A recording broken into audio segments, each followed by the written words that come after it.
Ерөн зүгээр яг энэ нийгмийн даатгалын сангийн нөхцөл байдлыг эргээд аваад ухраахаар яг зүгээр би сайн муу хоёр талтай хуулийн төслүүд угаасаа тэгж л явдаг. Гишүүд улс төрийн зорилгоор ингээд санаачлахараас байгаад нэг талтай тооцоо судалгаа жоохон тийм. Гэхдээ би энэ гишүүдийн хууль санаачлах эрхийн асуудлыг өнөөдрийн хууль эрх зүйн орчинд бол хүндэтгэж байгаа гэдгийг хэлье. Ерөн зүгээр цаашдаа бодлогын хүрээнд нийгмийн даатгалын сантай холбоотой энэ асуудлыг улсын хурлын гишүүд биш засгийн газар санаачилдаг. Харин улсын хурлын гишүүд нь ийм чиглэлийн эрх зүйн реформыг хийх тэр засгийн газартаа шахалт саналаа хөргүүлдэг ийм байдлаар явах нь уг зүйтэй юм байна. Тэгээ өнгөрсөн парламент дээр бас яг энийг гишүүд санаачлагыг жоохон хязгаарлалтыг үндсэн хуулийнхаа агуулгад нийцүүлээд тавья гэсэн бас парламент дээр унж исэн. Тэр хуулийн төслийн миний бие оруулж ирж исэн л та. Тэгээ бид чинь яг эцсийн дүндээ олон нийтийн мөнгийг дээрэс нь ирээдүйд тэтгэвэр гаргах гэж байгаа хүмүүсийн ирээдүйн эрсдлийг тооцож аливаа зүйлийг ярих хэрэгтэй болж тараад байгаа. Тэгэхээр өнөөдөр энэ агуулгуудыг л нэлээд балансыг олж иж аливаа асуудал ярих хэрэгтэй. За би гурван тодорхой асуудлыг хууль санаачлагчлан засгийн газраас аль сайд нь хариулж болохоор хариулж өгөөч гэж хүсэж байгаа. Миний зүгээр ойлгож байгаагаар энэ хуулийн төсөл батлагдвал 480 тэрбум төгрөгийн нийгмийн даатгалын шимтгэрийн орлого орж ирэхэргүй болох юм байна. 1.2 тий заавчлаарай. Тэгээ энэ мөнгийг ерөн яаж нөхөе гэдэг байдлаар энэ зардлын тооцоон дээр хийсэн юм бэ? Хаанаас орж ирнэ гэж үтсэн. Яг үеийн үед нийгмийн даатгалын энэ реформыг хийхээр төр засаг аваад хэрэгэлцсэн юм уу? Эсвэл энэ тодорхой хэмжээнд нийгмийн даатгалын шимтгэлийг бууруулах гэхэд энийг хаанаас санхүүжүүлэх вэ гэдэг их усрээ бид нар эхлээд ярьж иж дараа нь энэ тогтолцооны реформ үг нь яриул зүгээр байна.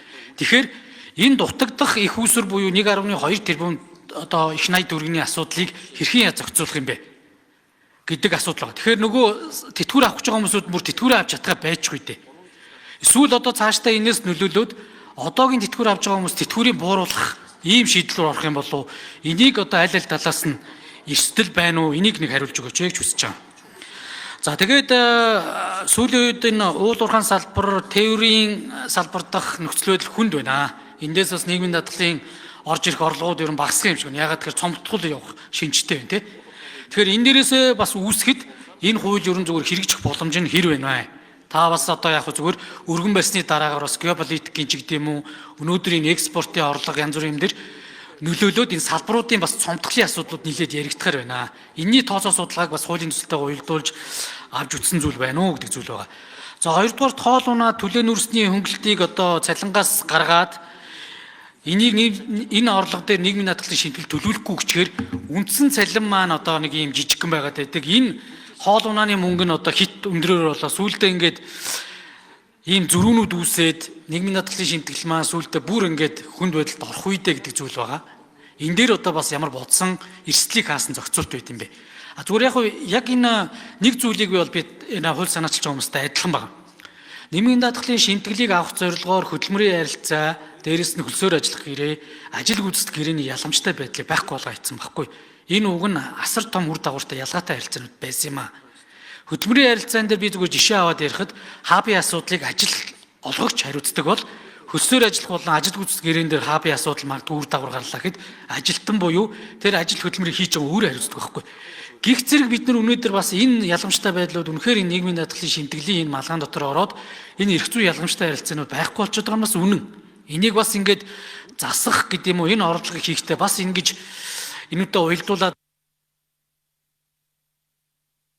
за энэ статистик болон статистикийн гаргаж авсан нийгмийн даатгалын ерөнхий газраас авсан бүх талын энэ мэдээллүүдээр суурлаж сүүлийн 10 жилийн үзүүлэлтүүдээр суурлаад ирээдүйн загварыг боловсруулсан энэ тооцоо байгаа. Энэ тооцоог эдийн засгад эн чинь нэгэсэндээ бол татвар нийгмийн даатгал өөрөө эдийн засагт нөлөө үзүүлэх импакттай. Энийг хэдэн хувиар яаж боловлол манай Монгол улсын эдийн засагт яаж нөлөөлөх вэ гэдэг энэ загварчлалын судалгаануудыг бас хийлгсэн юм аа. Тэгэхээр энэ сангийн яамнаас баталсан одоохондоо энэ сангийн бодлого дээр нэг хийгддэггүй байгаа тэр cost benefit analysis буюу бодлогын өөрчлөлтийн нөлөөллийг хэмжиж хийхэд энэ гурван залт гуруула эерэг дүнтэй буюу эх 3 жилд Монгол улсын эдийн засагт өгөх нийт өгөөж нь бол 82.6 тэрбум буюу цэгэр өнөөгийн үнснээр 68 тэрбумын дүнтэй. Заалт болгоно нь он тус бүрээрээ ашигтай буюу өгөөжтэй гарч байгаа. Яагаад гэхээр нийгмийн даатгалаас бууруулж байгаа мөнгө чинь өөрөө алга болчихгүй тэр ажил олгогч тэр ажилтнанд өөрийнх нь орлого болж байгаа. Тэгээ энэ cost benefit analysis-ыг яг ийм бодлогын нөлөөлөл гаргах гэж байгаа аргууд хэрэгэлдэг учраас энэ удаа ингэж хийсэн. Биднэрт шууд тусч байгаа асуудал бол сан. Гэтэл нийгмийн даатгалын сан одоогийн энэ сүүлийн 3-4 статистикээр 5-аас 10% өсөж байгаа. Энэ өсөлтийнх нь 3.1 буюу 300 тэрбум төгрөгийн дотор л энэ асуудлыг шийдэх буюу одоо ажилгүйдэл багасж байгаа, бизнес эрхлэгчид орлого багасж байгаа энэ үед зөв оновчтой хамгийн бага зардлаар эдийн засгийг сэргээх ийм бодлого юм а гэдгийг бол энэ зүс хэлэх байгаа да. Тэгэхээр нэг ёсондоо одоо бидний энэ тарааж өгсөн материал дээр байж байгаа cost benefit analysis бол ийм гаргаж байгаа. SVR гэдэг ингээд энэ загварчлалаар авах юм бол эх 3 жилд 2.5 их найдын эдийн засгийн дотоодын нэмэгдүүлэхийг нэмэгдүүлнэ гэж байгаа. Энэ бол манай сангийн яамны гаргаж байгаа нөгөө дотоодын нэмэгдүүлэхийг нэмэгдүүлэх бодлоготой нийцж байгаа. За өнөөдөр энд нэг процессын алдаа бол гарч байгаа. Нэг процессын алдаа бол яг сангийн яамтай бол санаатай биш зөвшөлдсөөгүй ч юм уу одоо ингэж орж ирж байгаа асуудал төр бол би бас процессын алдаа авчаа гэж хэлж байна. За төлөө нүүр шөнгөлөлт бол нийгмийн даатгалын хуулиараа авсан хөдөлмөрийн хуулийн дээр цалин хөсөлт ордоггүй зүйл байсан. Тэгэхээр ерөөсөө эн чинь гурван талын асуудал байхгүй юу? Төлөө унаа нүүрс гэдэг бол яг ажилтнанд олгож байгаа. Тэгээд дээрэс нь бол өдөр тутмын наад захын хэрэгцээ амжиргаанд нь дэмжлэг үзүүлдэг байгаа. Хоолны мөнгө нөөс болж дампуурдаг сан байж болохгүй шүү дээ. Хоолны мөнгнөөс нь нийгмийн даатгал авчихлаар л тэр сан дампуурчдаг юм бол дампуурсан гэсэн үг.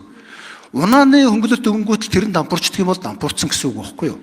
Тэгэхээр энэ мөнгө чинь нөгөө нийгмийн даатгалгүй ороод ирэхээр бизнес эрхлэгчид нэмээд ажилчдад олгох байхгүй юу? Энэ чинь өөрөө эдийн засгийн аюулгүй том сэргэлтүүдийн тухай ярьж байгаа. Хамгийн нөгөө талын механик тооцоол нь бол 20 мянгаыг үржих нь 11 сараар үржүүлээд 22 хоногоор үржүүлээд 1 сая 600-аар үржүүлээд тэгээд тэдэн хөвтөө шууд буурна гэж байгаа. За энэ бол За тэгээд төвшингшүн яг зүгээр хийлж ярихад бол их л хитэйгэн сонсогдоод байна. Бодит дүр дагавар гэдэг бол яг хэцүү дээ. Энэ дээр нэлээд бас бодож л одоо олон нийтэд мессеж өгөхгүй бол өнөөдрийн манай одоо дотоодын гол эдийн засгийн секторууд ч өөрөө жоохон уналттай бөгөөд агшаалттай. Эндэх ажил эрхлэлтийн байдал бас ашиг тэр тал руу байна шүү. Тэгээд энэ дээр улам тийм юмыг өдөөх үедээ сүүлдээ энэ цалин усны бүрэлдэхүүн дээр өөрчлөлт ороод энэ хөдөлмөр гурван талын зөвшөлтслийн асуудал дээр сүүлдээ маргаанууд гараад энэ бүх зүйлүүд чинь нэг л юм сонирн байдлаар түлхээд орчихгүй гэдэг зүйл байна. Тэгэхээр энийгээ одоо бас яг бас анхаарахыг бас хүсэж байна. Одоо зүгээр яг яа шийдэхийг мэдэхгүй байна. Тэгээ оюутны ерөнхий сайдын засгийн газраас санал авсан юм байна. Одоо өнөөдөр бол хэрэгжүүлэх наад хуульчин батлагдвал Зандан шатар ерөнхий сайдын засгийн газар хэрэгжүүлэх гэдэг байгаа байхгүй. Тэгэхээр энэ засгийн газрын байр суурийг өг нь бас нэг ямар процессор одоо яах ёстой авах ёстой байхгүй. Авж иж энэ за саяын тэр сайн зөрөгт гишүүний хэлээд байгаа одоо яг нөхцөл байдал бол яг үнэн л дээ. Одоо дотоодын сектор уналттай яг энэ цалингийн бүрэлдэхүүнд одоо эдийн засгийн агшаалттай үеүүдэд яг ийм арга хэмжээ авч иж одоо эдийн засгийн тэлэлтийг хийх юм аа. Тийм учраас энэ дээрээ бол дотоодын нөхцөлийг сэргээх тэр SVR загвар бол яг энэ дээр энэ төсөл бол хамгийн зөв төсөл байна гэдгийг бол гаргасан. Энэ тооцоолол дээр хамтар сууж болно. Хоёрдугаар цалин хөлсний бүрэлдэхүүнд өөрчлөлт оруулаагүй. Хөдөлмөрийн хөлд байсан цалин хөлс бол яг хിവэрэ тэр чиглэлээрээ бол одоо нэгэн даатгал заах байж байгаа. Унаа тээврийн нүүрсний хөнгөлөлтөөр бол дээд хязгаар тогтоож болно гэж байгаа. Тэгэхээр өнөөдрийн магадгүй одоо энэ хэлэлцүүлгийг хэдүүлээ төр зөксөөгоод хоёр бүлэг ч юм уу эсвэл одоо шин засгийн газараар дахин санал авах ийм байдлаар бол бас энэ хэлэлцүүлгийг төр зөксөж болох юм аа дарга. Энэ дээр бас одоо гурван санал гаргаж байна.